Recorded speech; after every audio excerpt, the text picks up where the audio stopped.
எந்த ஒரு வேலையும் ஷேர் பண்ணால் சீக்கிரம் முடிச்சிடலாங்க. ஆமாங்க, இன்னைக்கு நான் ஸ்கூலுக்கு போகிறதுக்கு சீக்கிரமாக எழுந்திரிச்சிட்டேனுங்க. சரி, அம்மாவுக்கு கிச்சனில் ஹெல்ப் பண்ணலான்னு பண்ணிட்டு இருந்தேனுங்க. வேறு எந்த ஒரு வேலைக்கும் ஹெல்ப் பண்ணுறதுனாலும் கஷ்டமாக தானுங்க இருக்கும். ஆனால் சமையல் வேலைன்னா ஜாலியாக ஹெல்ப் பண்ணுவேனுங்க.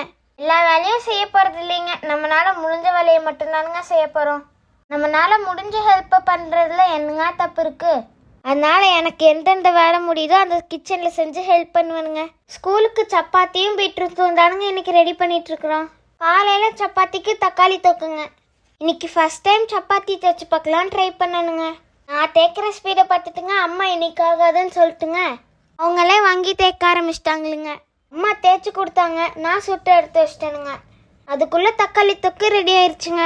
2 சப்பாத்திக்கு தக்காளி தொக்கு வச்சு சாப்பிட்டுங்க ஸ்கூலுக்கு லஞ்சுக்கு பீட்ரூட் வச்சு பேக் பண்ணி ஸ்கூலுக்கு கிளம்பியாச்சுங்க. சப்பாத்திக்கு மட்டும் இல்லைங்க, இட்லி தோசை எதுக்கு வேணாலும் வச்சு சாப்பிட்லாங்க. நீங்களும் இந்த மாதிரி சப்பாத்திக்கு தக்காளி தொக்கு வச்சு சாப்பிட்டு பாருங்க, சூப்பராக இருக்கும். அவ்வளோதானுங்க, நாளைக்கு இதே மாதிரி இன்னொரு வீடியோவில் பார்க்கலாங்க.